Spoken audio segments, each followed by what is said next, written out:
Good morning. Just getting this camera sorted. Okay, good morning to the Vocal Basics number 2. This is a bite-sized look at a little bit of vocal technique, the tools that you need in your singing toolbox. I'm just going to move that slightly closer to me.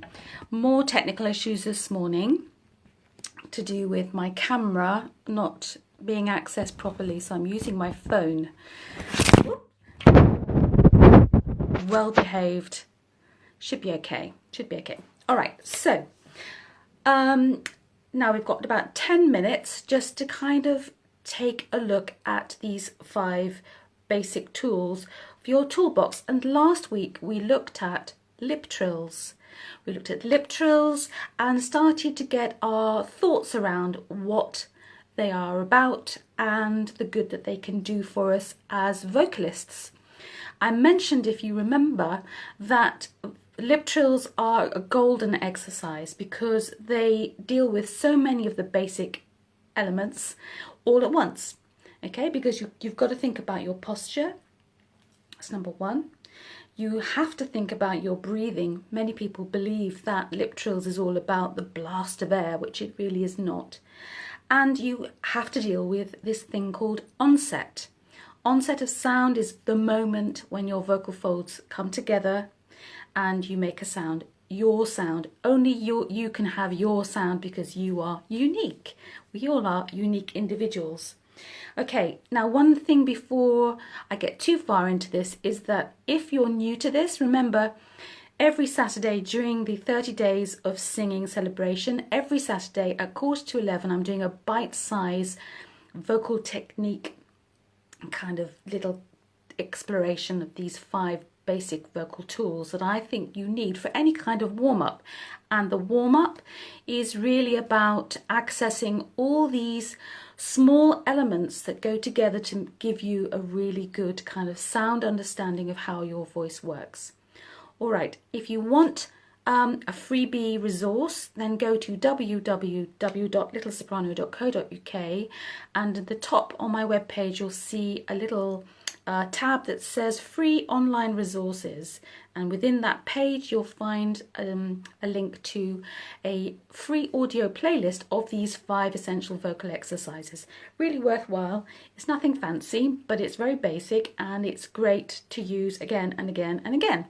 All right, so I've got to be mindful of the time because, of course, this morning, Virtually Vocalese, my online mentoring group, we have our routine Saturday morning vocal warm-up and they'll be waiting for me about 11. So, all right, so how have you got on with your lip trills during the week? Okay, let's just have a quick reminder of what they are. So if you've never watched one of these before and you don't know what a lip trill is, I'll just give you a little example. Okay, and I'm going to start fairly lowish in my voice, round about where I speak, and that's a great tip for you, is to always start vocalizing in an area that feels really comfortable to you. Okay, so I'm going to start round about here. Maybe there's a bit low for me this morning. Okay, so I'm going to start here, and a lip trill sounds like this.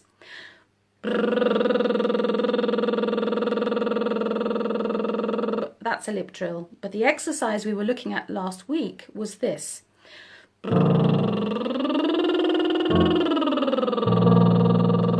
And you might notice there is a slide between the bottom note and the higher note.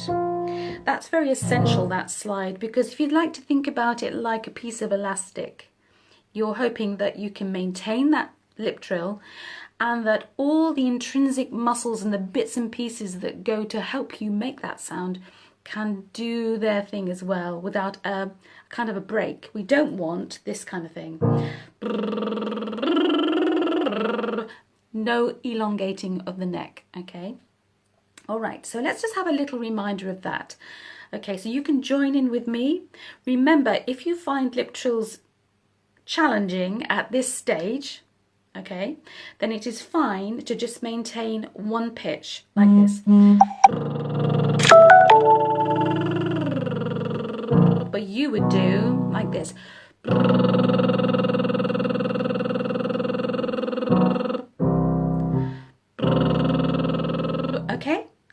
so let's just have a little go. If you do get lots of vibrations, you see me rubbing my nose, that's great, because it means you are literally getting vibrations, which is good, all good. All right, this is a nice gentle warm-up. So we just do a few lip trills to remind ourselves of what we did last week. Okay, so just with a little bit of thought about how you're sitting or standing. All right, I won't say too much at the moment, but just to see how you're sitting or standing. All right, here we go. A breath goes in now. Here we go, and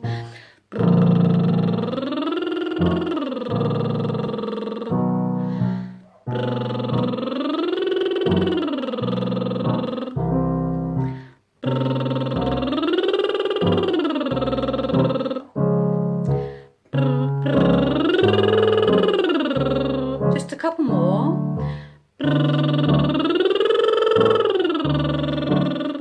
A few more.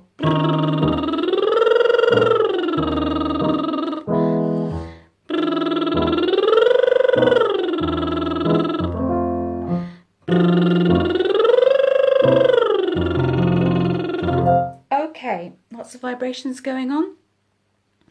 All right, we're going to go back and do a few again, but this time I want you to start thinking about something else as well. Okay, so remember I've said that lip trills are truly a golden exercise, and lots of people exhibit frustration about lip trills, but they are really worthwhile pursuing because they kind of, as I say, 5 essentials, they tick so many boxes all at once. So they're a great fun way to get your vocal warm up. Remember, it's just a warm up. Get it going. So this time, as we go through and do a little sequence of lip trills, I want you to start paying attention to what is happening as the air comes and goes. And depending on your expertise at this point with lip trills, you might find that your air is just like going immediately and you just have to gasp to get air back in. But I just want you to start thinking about not worrying too much about this and concentrating more about what is going on with your breathing. All right, now breathing, as I said last week, is a vast subject. Got to watch the time. So as you're doing the exercise this time, I want you to focus your thoughts on the lower part of your rib cage. So not this bit up here. We don't want to see any shoulders going up. I want you to concentrate on this bit down here. And what we should get is, like, if that's your rib cage shape, we should get where my elbows are, a little easing out, okay, and then gradually coming back in as you do the exercise. All right, so let's just do a few and concentrate on that. So still starting down in our speechy area, okay? Here we go, lip trills, but thinking about breathing, this vast topic. Here we go. Ready? Air going in now, and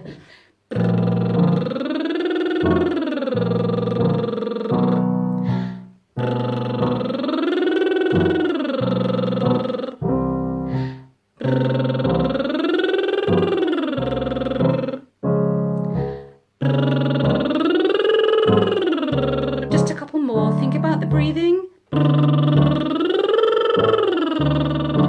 2 more.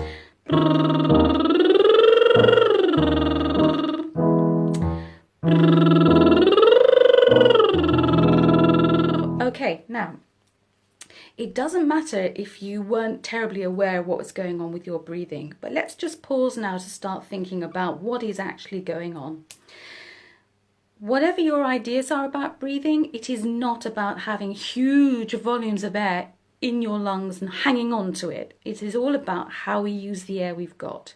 Simple exercise coming up for you now that you can practice during the week, and it's very straightforward. You don't have to actually vocalize anything, but I want you to think about how you allow the air in. You're not putting the air in, you are simply opening your mouth as if you've got a big surprise.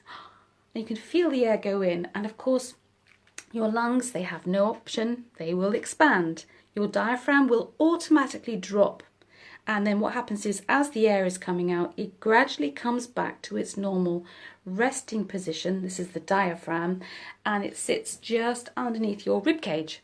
So a good exercise to start getting used to, just being mindful of my time because I get carried away, is to kind of get used to the whole idea of allowing the air in and then exhaling it with a tss.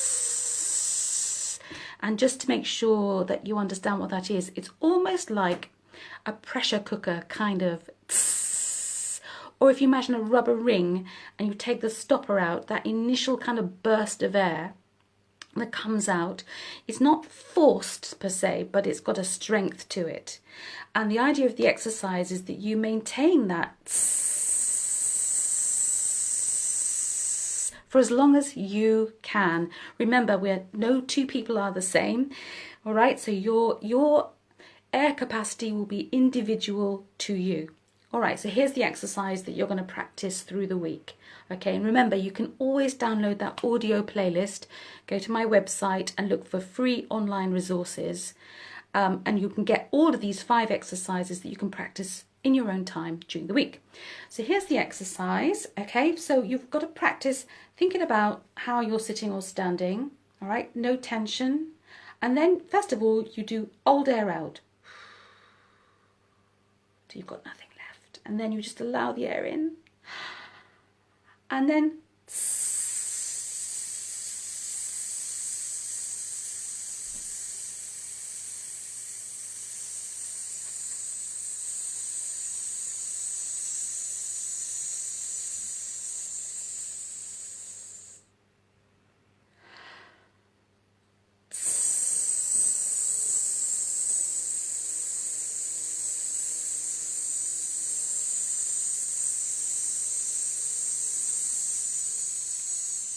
okay, now that is the basis of the exercise. It's important that you do it twice through because it's the breath that you take in the middle that is going to be more representative of the right kind of air allowing in and out. Okay, so that's just a little bite-sized introduction to the breathing exercise. Okay, now just don't feel it's a competition with yourself to try and do that breath for as long as you can. You have to start being very intuitive with your body, and imagine as you take the breath in, the diaphragm flattens out like that. That's what you can feel down here, as your diaphragm kind of flattens out. Okay, and then as you let the air out, it's going to just naturally, you can't do anything about it, it's going to come back to its resting place there where it was before. Okay, so it's your kind of control, if you like, organizing the air coming out with that tss. It's like having your thumb and forefinger on the nozzle of that little rubber ring stopper, and you're allowing the air to come out at a certain rate.